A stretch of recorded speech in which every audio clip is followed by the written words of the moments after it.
क्या आपने कभी उल्टा पिरामिड देखा है? जमीन के अंदर बना एक अद्भुत उल्टा पिरामिड, वो भी भारत में। एक ऐसी कलाकृति जिसे देख के आपका दिमाग घूम जाएगा। आओ दिखाता हूँ। 9वीं शताब्दी के दौरान राजस्थान में गर्मी 50 डिग्री तक पहुँचती थी, बारिश कम हो रही थी, लोग प्यास से मर रहे थे। तब निकुंभ राजपूत वंश के राजा चांद ने अपने वास्तुकारों से एक ऐसा वास्तु बनवाया जो सदियों तक चला और इतिहास बन गया। यह है चांद बावड़ी। राजस्थान के दौसा जिले में एक छोटा सा गाँव वभानेरी में स्थित है। दुनिया की सबसे गहरी बावड़ियों में से एक। कला और विज्ञान का अद्भुत संगम। लेकिन इसे कैसे बनाया? इसे बनाने के लिए दो कंस्ट्रक्शन टेक्निक्स इस्तेमाल हुए। पहली है नेगेटिव टेक्निक, जिसमें ऊपर से नीचे की तरफ खोदना शुरू किया, मिट्टी हटाई, पत्थर काटे। दूसरी है पॉजिटिव टेक्निक। अब उन कच्ची दीवारों को मजबूत करना था, तो उन पर लगाए गए पत्थर के बड़े बड़े ब्लॉक्स, एक के ऊपर एक, और उसी खुदाई में से सीढ़ियां तराश दी, कॉरिडोर्स बना दिए बिना सीमेंट के। ये लगभग 100 फीट जमीन में 13 मंजिल गहरी है। इसमें कुल 3500 सीढ़ियां हैं, लेकिन इनका सीढ़ियां बनाने का तरीका अलग था। आड़ा तिरछा, मतलब कॉम्प्लेक्स, लेकिन बिल्कुल सटीक। यह तीनों दीवारों की सीढ़ियां जब आपस में मिलती हैं, तो एक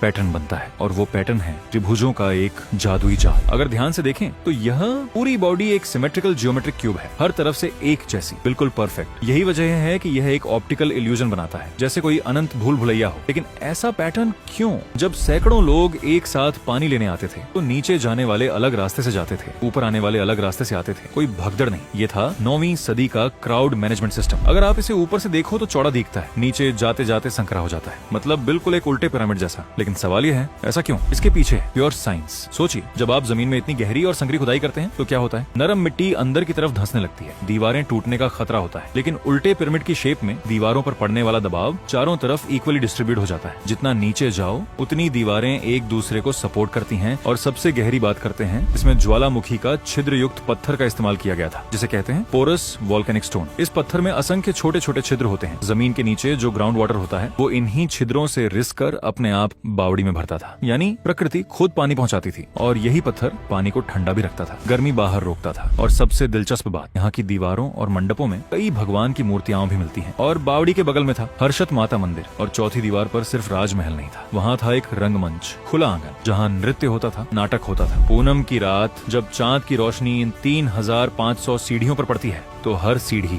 चमक उठती है, और नीचे के पानी में पूरी बावड़ी का प्रतिबिंब उभरता है। और यह जान के आप हैरान हो जाओगे कि हम भारतीयों ने बनाए हुए इस स्ट्रक्चर से इंस्पायर होकर दुनिया के सबसे बेहतरीन में से एक माने जाने वाले फिल्म डायरेक्टर क्रिस्टोफर नोलन ने अपनी film the dark night rises में इसका बखूबी इस्तेमाल किया था।